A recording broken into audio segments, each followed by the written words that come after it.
3 huge Christian movies coming out in theaters this month, and one great show to tell you all about them. This is Christian Cinema Weekly. Last week, I had the tremendous opportunity of going to a Christian media convention to seek out the scoop for you about the biggest upcoming Christian films. I also got to rub elbows with some of the industry's biggest players. Oh, and I also did a few interviews with them, which I think they appreciated a little more than the elbow rubbing. So, keep your eyes peeled for exclusive interviews and movie reviews about all of those coming up in the next few weeks. But for now, I want to tell you about 3 huge Christian movies that will be coming out this month. I can only imagine. Okay, I'll leave the singing up to Mercy Me. The song I Can Only Imagine was an instant classic, playing not only on Christian radio, but also topping pop, country, and contemporary charts back in 2002. You probably have heard the song, but do you know the story behind the song? The band Mercy Me's lead singer Bart Miller had a tough childhood, but found solace in his music. Despite the disapproval of those closest to him, he pressed forward in his musical journey. Bart's destination is something he couldn't have imagined. Alright, cheesy jokes aside, this film tells the true story of the transforming power of God's love. And you can check it out in theaters March 16th. Paul, Apostle of Christ.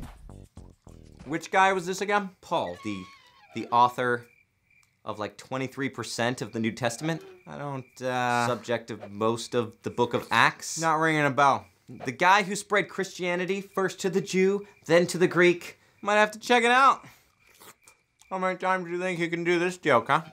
Have a good day, guys. Okay, well, then you should probably head over to your local theater on March 23rd and check out the film Paul the Apostle of Christ. And those of you who are familiar with who Paul the Apostle is, it's also a film made for you. It has action, drama, accents, and most importantly, the message of the good news that changed the world forever. The next big upcoming release is called God's Not Dead 3. Well, technically, it's called God's Not Dead, A Light in Darkness. I have, shall we say, a delicate relationship with the God's Not Dead franchise. I don't think either of the films would end up on my top 10 movies of all time list, but this third one is definitely one to watch out for. I had the chance to visit the set as they were filming, got to interview David A.R. White, the star of the film, linked in the description. The film definitely takes a unique approach to the culture war that might surprise even the harshest of critics. According to people involved in the film, it focuses more inwardly on Christian responsibility rather than outward looks at claims of persecution. If you liked the first 2 God's Not Dead films, this is definitely one you're gonna wanna look at, and if you didn't like the first 2 God's Not Dead films, this one might surprise you. I think things are gonna get a little interesting when it hits theaters March 30th. Well, there you have it, 3 Christian movies that are coming out in a theater near you. Come back right here where you're at, where you're watching this in the next few weeks, because I'll be releasing my thoughts on each of the films the week that they come out,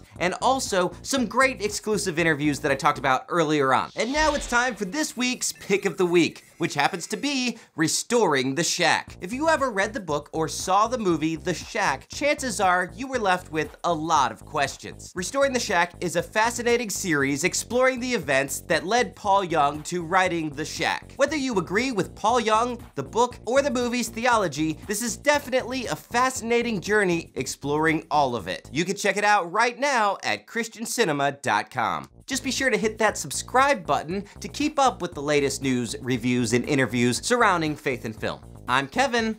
Have a great week.